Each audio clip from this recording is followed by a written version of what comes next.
The panic purchasing of toilet paper has sunk to a new low. Videos are now being posted to social media featuring shoppers getting into physical altercations over toilet rolls. This video from a Melbourne supermarket showing a scuffle between two women over the packets of paper. Meanwhile, a similar brawl in Sydney's southwest has resulted in a police investigation. The loo roll rush reaches fever pitch.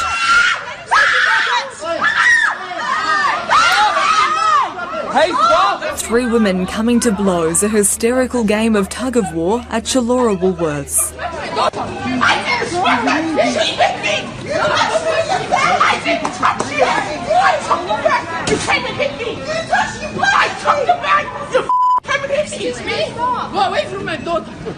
But as the toilet paper tantrum threatened to escalate, management steps in.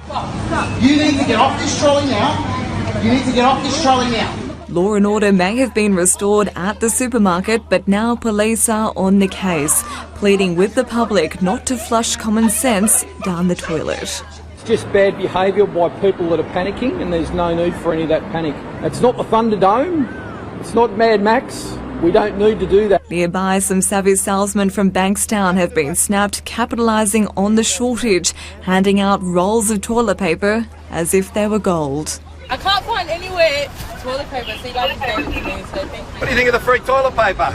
Yeah, that's right. Thank you very much. Supermarkets are already imposing limits on how many toilet paper packets people can buy, but as grocers struggle to meet demand, many shoppers are simply missing out. I just want one pack. No, not one pack.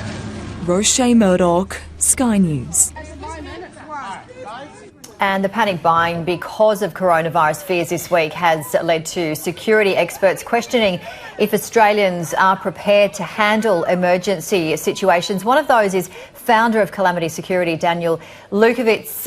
Daniel, good morning to you. We saw a lot of this herd behaviour, as we've just seen the supermarket punch up as well. I mean, we're all panicking, aren't we? Well, a lot of us are. And if you ask the two people punching on in the supermarket, why do you need so much toilet paper?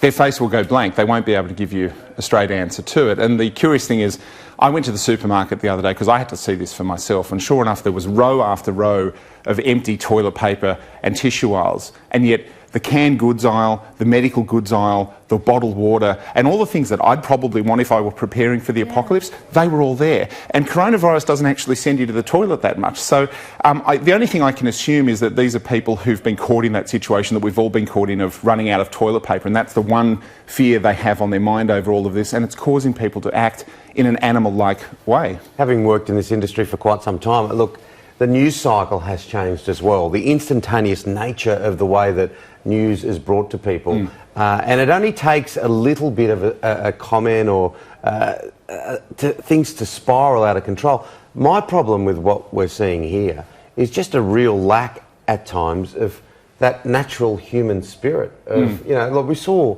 I'm only looking at the pictures, but someone with a full load of it and couldn't spare. Like it's Elaine from Seinfeld, you can't spare a square. Well, maybe it depends on the type of disaster, because during the bushfires, we saw what I thought was the best of humanity that Australians had to offer, opening their wallets, opening their homes. And now we're seeing the exact opposite, the worst. It's interesting to watch how crowds behave in a panic, and we take on a herd-like behaviour, probably similar to animals. And, what's interesting about things going viral, we're literally talking about a virus, and yet at the same time, the toilet paper madness, which started in the clever country that we live in, has actually now gone global, and there are people in other countries now who are pulling toilet paper off the shelves in America, and no one can quite say why.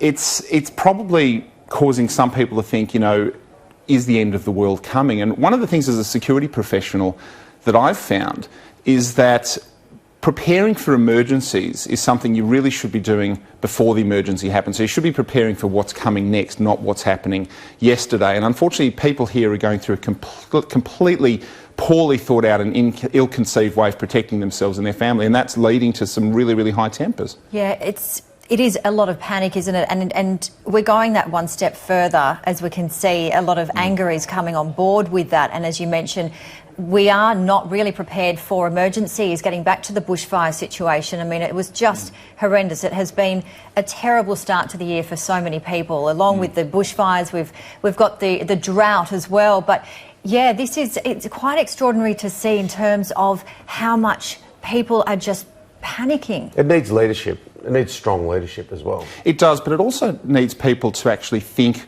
about how they're going to react. Now, I mean, one of the things that emergency management practices take on is something called an all hazards approach, which is that if you prepare for certain emergencies, that preparation will actually cover you for others. So an example of that might be that during the bushfires everybody ran out and bought masks. Well, those masks get reused here. And interestingly, if people actually prepared for coronavirus, just a lockdown, so, you know, they have a bit of food in the house, bit of water, some batteries, you know, things that are going to keep them going. If at some point in the next 5, 10, 15, 20 years there were another emergency, a biological weapons attack or some other sort of major catastrophe that also kept people in home, they'd also be prepared for that. But you need a really sensible, calm approach to doing this, not what we're seeing at the supermarket. There are plenty of guides online of just things to have in the house. And, you know, one of the things I find, your average Australian doesn't even have something as simple as a first aid kit in the home. So they're worried about toilet paper and the end of the world, but they wouldn't know what to do if they cut their finger in the kitchen. I was just going to say, it's like having a first aid kit at home or a fire extinguisher, and either at home or in the car. It's just as basic as having that, isn't it, really? But you look at the vulnerable, for example, you know, and then trying to go to the shop to just buy 1 or 2 rolls of toilet paper, or you know, medicine as well, just, you know, your regular Panadol, Nurofen, etc. People that actually need it now are not able to get it. Right, and then there's the other things that people sometimes don't think of, food for the pet, you know, things for the bedroom that you might need if you're in a couple and you're going to be locked up at home for a few weeks as well. Those are things that you also need to think about. And you know, the problem that we're probably going to see is disaster fatigue. I mean, this year alone, not only was it the bushfires, but if you remember back to January, World War III with Iran was supposed to happen, and well, here we all still are. And this is going to happen, and if it turns out the coronavirus doesn't kill us all, and, you know, we're still waiting... I think there's a fair chance it won't. Yeah, and of course, you know... I'm joking.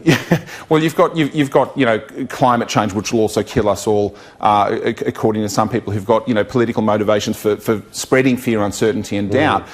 This is actually going to make people very cynical. So what you're almost going to start seeing is the boy who cried wolf on a global scale, which is a problem because real emergencies do happen and we do need to actually prepare for them, but in a calm, measured way. And we've got sorry, Janie. One of the real dangerous things is when people lose their temper. Like, let's have a look at these pictures again. That's the dangerous thing. When people were losing their temper over that toilet paper, all it would have taken is someone to slip and knock their head. Then you've got a real problem. You know, anything could have happened in that scene. You know, this reaction to what is not real, but that would have been very real if someone split their head, got knocked out, anything. And then other people join in, and then suddenly you get animal-like crowd behaviour happening. And it's not dissimilar to if you had a shortage of life jackets on a ferry. People would literally start fighting for their lives, and they don't know why they're doing it, but it's just something that the human brain kicks into self-defence mode. And it's a very dangerous situation, even though it's just down at the local supermarket. We're going to be talking to a child psychologist shortly on the effects of coronavirus and how it's affecting children and their anxiety levels. But, you know, a lot of people, I'm certainly not an expert in that field, but some would say anger is an acceleration of fear. So it's just, you know, it's highlighting how fearful we are in these sort of situations. And this week as well, we've got, you know, the New South Wales is looking at digitising, you know, virtual classrooms and so forth. I mean, that's not on a panic level, but there's some people and some organisations that are doing it in a calm way. Well, we were doing it 60 years ago with the School of the Air, and this is just the modern take on that. But again, in a first world country, people just assume that, you know, you pick up the phone, you dial the emergency number and help is on the way, whether it's first aid or whether it's fire, law enforcement. And so as a result of that, in a first world country, we've become really bad at preparing to look after ourselves. First aid kits, fire extinguishers, training and knowing how to use it. And so when you don't have a plan, you revert to your most base instincts. Whereas if you actually have a plan, you can be calm and you can be methodical, and you can actually not only avoid awful situations like this, but hopefully you can actually look after yourself and your family a bit better. So what are some common sense measures? Now, you're a professional in this area. Everyone takes a deep breath. What's some common sense measures? Well, we see it at Calamity when people ring up and say, hi, we need security help because we got broken into last week. Well, if they'd called before that happened, they wouldn't have had this problem. So for me, good security, good risk management, good emergency management is about preparing for tomorrow's problem rather than yesterday's. So, you know, it's not about putting out fires, it's about avoiding them in the first instance. So the single most important thing that I could be suggesting to people is very much this: have a plan. And if you start there, you can actually go through it. And you know, the New South Wales government, Victorian government, Western Australian government have got very good resources. The other states are copying those as well. And federally, we also have great things on emergency management, just checklists on things that you can do. And it doesn't mean digging a fallout shelter in the backyard or going completely over the top like that, but it's just simple things. You know, first aid kit, food, bottled water, and they also cover you for small things like, you know, there's a plumbing catastrophe in the street. You're going to have water at home and you're not going to have to wonder how you're going to make your coffee in the morning. So if you have a plan and you go through all of these things, it actually can look after you and keep you safe. But that also means, how do you evacuate? What are the things you need to grab in an emergency? So people in rural areas are really good at this, and that's why, you know, when the call goes out during a bushfire to get out, they've got their go bag ready to go. The car always has, you know, at least half a tank of fuel in it and so forth. Whereas in the city, we've become very, very dependent on the government coming to the rescue, and sometimes emergency services aren't going to be there when you have some sort of major incident, or when, you know, you just have society all locking itself away, or, you know, if you want to really, you know, be sceptical, the complete breakdown of society. But if you have that preparation ready,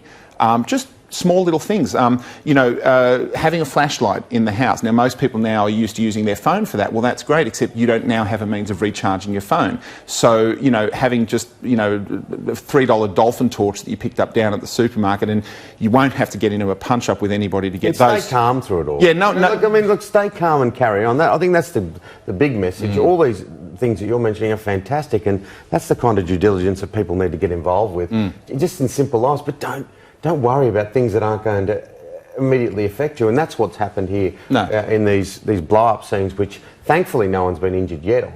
Well, I mean, for me, the other one that I loved is, here were people who were obviously freaking out about coronavirus. Coming into physical contact with a stranger is probably not the best way to avoid transmitting it. I mean, I'm just looking at these people and thinking, if something really bad happened, you're entering a world of pain, and you just haven't thought it out clearly at all, and they're just acting like animals. And that can spread as well. And I think what needs to happen is calm and common sense. I'd like to see that spreading virally. Be prepared, as you said. Some great advice. Thank you very much for coming on the show this morning, Daniel. Thank you. I like that. Calm and common sense spreading virally is exactly what it's all about. Thanks, mate.